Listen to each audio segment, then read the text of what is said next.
DC. This is a little bit of a sentimental location for me. This is kind of where it all began. I actually used to live in this area right around here, and if you notice behind me, the structure actually appears on our logo and so on marketing paraphernalia for Cornerstone. This is it. This is where it all began. So take a look. We'll do a 360 in a little bit. The same contest rules apply as we normally have, which is guess our location and be the first one to send an email with the right guess to support@cornerstonepropertieshomeinfo.com, and we'll give you a free gift certificate to wherever it is we've got up this week. Folks have been pretty happy thus far with the gifts that we've given out, so we'll make sure to make it worth your while. But I love this place. Unfortunately, that thing isn't open today.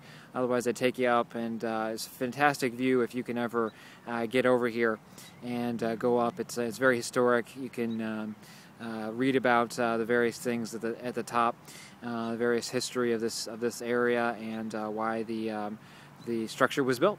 So anyway, without further ado, I wanted to talk today about the BPO and appraisal for short sales. As folks know, banks, the short sale lender, is going to order a value when they receive a short sale package. The BPO, as it's called, or broker price opinion, is completed by a real estate agent who tends to focus on doing these things, 5, 10, 15 a day. And it's in mass, in volume that they do them, and of course appraisers are just that, are appraisers. And so the trick, of course, one of the two most important things in a short sale is that value. It basically makes or breaks your deal. And a lot of folks think that trying to quote-unquote influence the BPO is unethical or fraudulent or whatnot.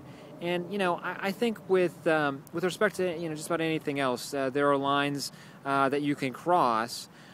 Taking Coke bottles, for example, and shaking them up and spraying the fuzz out, on the ceilings and making it look like a plumbing leak is sort of cross the line, right?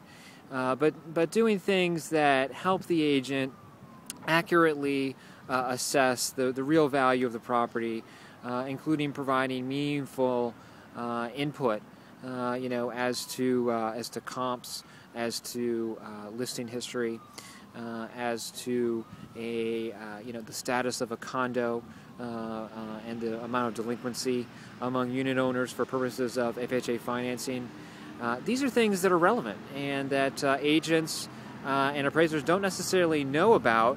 When they go and do a value, especially if they're doing 10 of these things a day and they're just mass manufacturing them back out to a lender who's demanding them in 24 to 48 hours.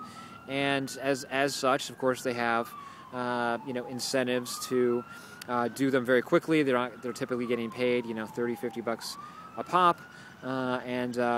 There are folks who have the impression that if they come in with a high BPO value and the property goes to foreclosure, that they're going to get the listing as a result on the back end. So there's perverse incentives that are going on, in other words, whereby you really need to, I think, take a very aggressive and active stance at again, accurately conveying the value of the property. So whether that's actual hard and fast comps, that's a repair estimate, that's the status of the property in terms of its history, what it's been through before. If this is a confirmation sort of value, whereby your short sale is already approved or effectively approved, and you just need an extension, and for some reason the bank just ordered a real quick new BPO to confirm the value. These are the sorts of things that are fodder for these agents and are appropriate to share. Of course, some agents and appraisers, particularly appraisers, are going to be fairly impervious to suggestion, and that's fine. That's their right.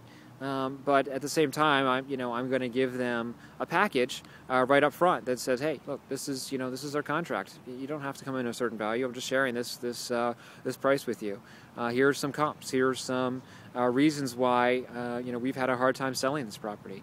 It's on a main road, and values are 20% down on main roads. It's a condo association that has greater than 15% delinquency rate in a neighborhood that only really has FHA buyers. So, guess what? You're not going to get an FHA buyer with greater than 15% delinquency rate. So you're looking at a cash investor. Conventional is sort of out. And so on and so forth. That are helpful. They're things that intelligent-minded people appreciate. And if you've got some good comps that are not just cherry picked, but actually accurately reflect the neighborhood, perhaps something that a BPO agent wouldn't pick up. Maybe it's in the tax records, but not necessarily in MLS. These are the things that are good to share, and I don't see any problem at all with sharing them.